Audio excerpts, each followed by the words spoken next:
চন্দ্ৰ বৃহৎ ডাঙৰ খবৰ ভূমিকম্পৰ ফলত শেষ হৈ গৈছে সমগ্ৰ অসম ডুবি গৈছে অসমৰ মাটি যিকোনো মুহূৰ্তত হ'ব পাৰে এক বৃহৎ ভূমিকম্প মাটি তললৈ বহি যোৱাত পানী পৰিবাহী পাইপ ফাটি যোৱাৰ সন্দেহ প্ৰকাশ শেহতীয়াকৈ ৰাজ্যখনত হোৱা ভূমিকম্পৰ বাবে সঘনাই ঘটনা সংঘটিত দেখিবলৈ পোৱা গৈছে সমগ্ৰ ঘটনাক লৈ অঞ্চলজুৰি তীব্ৰ প্ৰতিক্ৰিয়াৰ সৃষ্টি হয় মাটিৰ তলত বহি যোৱা পানীৰ পৰিবাহী পাইপ ফাটি যোৱাৰ সন্দেহ কৰা হৈছে শেহতীয়াকৈ ৰাজ্যখনত হোৱা ভূমিকম্পৰ বাবে এই ঘটনা সন্দেহ ভূমিকম্পৰ বাবে বহি গ'ল ৰাজপথৰ একাংশ অংশ মাটি আৰু সকলো জলমগ্ন যোৰহাটৰ বৰুৱা চাৰিআলি আৰু তাৰ পিছতেই যোৰহাট মাটি তললৈ বহি যোৱাৰ ফলত পানী পৰিবাহী পাইপ ফাটি যোৱাৰ সন্দেহ প্ৰকাশ কৰিছে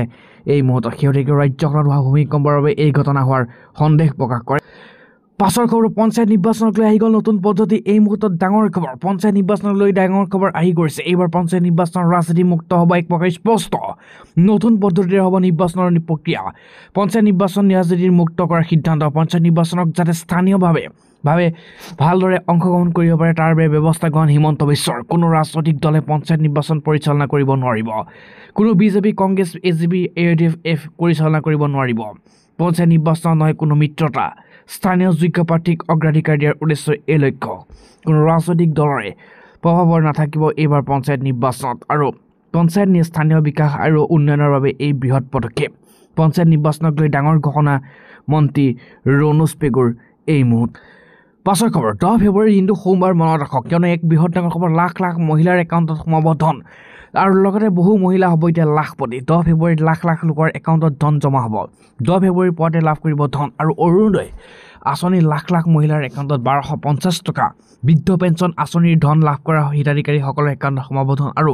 বিধৱা পেঞ্চন লাভ কৰা মহিলাসকলৰ বেংক একাউণ্টত এতিয়া ধন জমা হ'ব আৰু লগতে দিবাংগ আঁচনিৰ ধন লাভ কৰা হিতাধিকাৰীও একেদিনাই লাভ কৰিব ধন আৰু কিন্তু মনত ৰাখিব এই 10 তাৰিখৰ ৰেচন লাভৰ অন্তিমটো দিন 10 তাৰিখৰ আগতে আপুনি সংগ্ৰহ কৰিব লাগিব ৰেচনক লৈ এক ডাঙৰ কথা কৈছে লাখপতি বাইদেউৰ আঁচনিৰ বাবে আবেদন কৰা মহিলাৰ বাবেও ফেব্ৰুৱাৰী মাহতে আছে ভাল খবৰ বাছনিমুক্ত মহিলাই ফেব্ৰুৱাৰী মাৰ্চ মাহতে লাভ কৰিব ধন কিয়নো যি লাখপতি বাইদেউ আপুনি ফৰ্ম দিছিল নেকি আপুনি লাভ কৰিব 10,000 কোটি টকা পৰৱৰ্তী সময়ত 20,000 30,000 টকা এই বাঢ়ি যাব আৰু ধন লাভৰ পূৰ্বে আপুনি ঠিক কৰি লওক আপোনাৰ বেংক একাউণ্ট কাৰণ যিসকল লাখপতি মহিলাই তেওঁলোকে আবেদন কৰিছিল তেওঁলোকে বেংকৰ KYC আপডেট কৰিবটো বাধ্যতামূলক অন্যথা আপোনালোকৰ বেংক একাউণ্টত ধন জমা নহ'ব পাছৰ খবৰ আজি 26 জানুৱাৰীৰ দিনা ঘটিছে ভয়ংকৰ অঘটন বিস্ফোৰক পৰিমাণ এতিয়া গ্ৰেনেড উদ্ধাৰ আৰক্ষীৰ অভিযানত আজি পুৱতি নিশা 5টাকৈ গ্ৰেনেড উদ্ধাৰ আৰু অভিযানৰ নেতৃত্বত আছিল DSP দেৱাশিষ কাশ্যপ আৰু ঢেকিয়াজুলি আৰক্ষী বিষয়া দীপক দাস এই মুহূৰ্তত হাহাকাৰ লাগিছে আজি 26 জানুৱাৰী গণৰাজ্য দিৱসৰ দিনা কিয়নো এই মুহূৰ্তৰ এক ডাঙৰ খবৰ গণৰাজ্য দিৱসৰ সময়তে এতিয়া বিহল ডাঙৰ খবৰ আহি পৰিছে গণৰাজ্য প্ৰাক্ষণত শোণিতপুৰ আৰক্ষীৰ সফল আৰক্ষীৰ অভিযান শনিবাৰে আজি পুৱতি নিশা উদ্ধাৰ হৈছে 5টা হেণ্ড গ্ৰেনেড ঢেকিয়াজুলি থানাৰ অন্তৰ্গত হুগ্ৰাজুলি খাবলা গাঁৱত উদ্ধাৰ হৈছে বিস্ফোৰক এখন ৰবৰ বাগানত মাটিত পৰি থোৱা অৱস্থাত উদ্ধাৰ হৈছে 5টা হেণ্ড গ্ৰেনেড ইয়াৰ উপৰিও 3টা ডিটেন্টৰ জেৰ লগতে বোমা সংস্থাপনৰ ব্যৱস্থা কিছু সামগ্ৰী উদ্ধাৰ হয় আৰু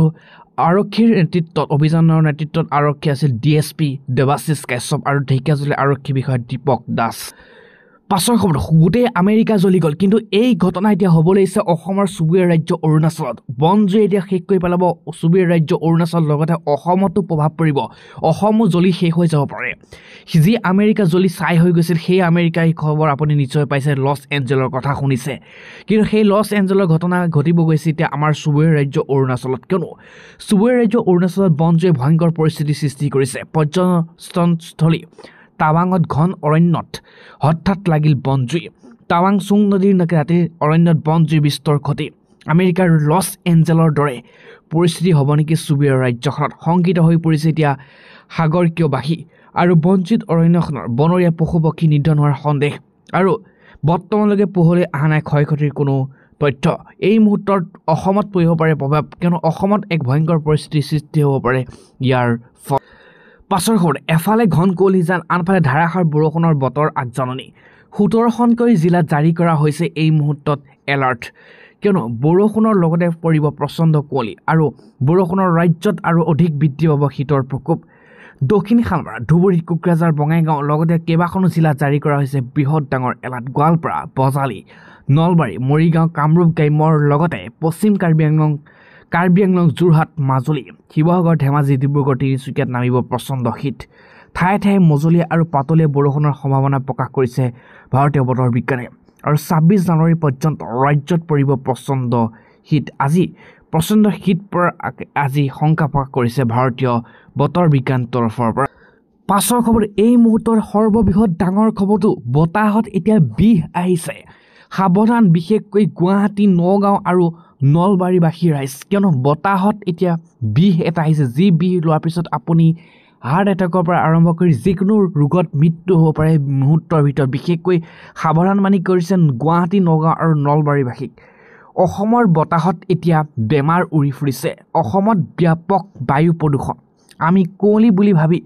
থকাখিনি দৰাচলতে ধূলি ধোঁৱা আৰু কুঁৱলীৰ মিশ্ৰিত সমষ্টিহে বুলি সদৰি কৰিছে অসম প্ৰদূষণ নিয়ন্ত্ৰণ পৰিষদে। এনে পৰিস্থিতি শ্বাস প্ৰশ্বাসজনিত ৰোগ ব্যাপকভাৱে বৃদ্ধি পাইছে। লগতে সমীক্ষাত পোহৰলৈ আহিছে বায়ু প্ৰদূষণে শাৰীৰিক স্বাস্থ্যৰ উপৰিও মানসিক স্বাস্থ্যত প্ৰভাৱ পেলায়। হতাশ, উদ্বেগ, মনোৰোগ, আনকি ডিমেনচিয়াও হ'ব পাৰে বুলিও এতিয়া আগশাৰী সমীক্ষাত পোহৰলৈ আহিছে। উশাহ ল'বলৈ ভয় লগা এক পৰিস্থিতি, উশাহ ল'বলৈ 10 বাৰ ভাবিব লগা পৰিস্থিতি, শ্বাসৰুদ্ধ এক পৰিৱেশ। ভয়াৱহ বায়ু প্ৰদূষণৰ কবলত পৰিছে গুৱাহাটীকে ধৰি ৰাজ্যৰ কেইবাখনো মুখ্য চহৰ। ধূলি আৰু ধোঁৱাৰ সমষ্টি, শীতৰ এই কুঁৱলীৰ সৈতে মিলি ধূসৰিত হৈ পৰিছে ৰাজ্যৰ বিভিন্ন চহৰ। পৰিস্থিতি এনে পৰ্যায় পাইছেগৈ যে দিল্লীৰ প্ৰদূষণৰ মাত্ৰাকো চেৰাইছে গুৱাহাটীয়ে। কেন্দ্ৰীয় প্ৰদূষণ নিয়ন্ত্ৰণ পৰিষদ তথ্য অনুসৰি যোৱা ২০ জানুৱাৰীত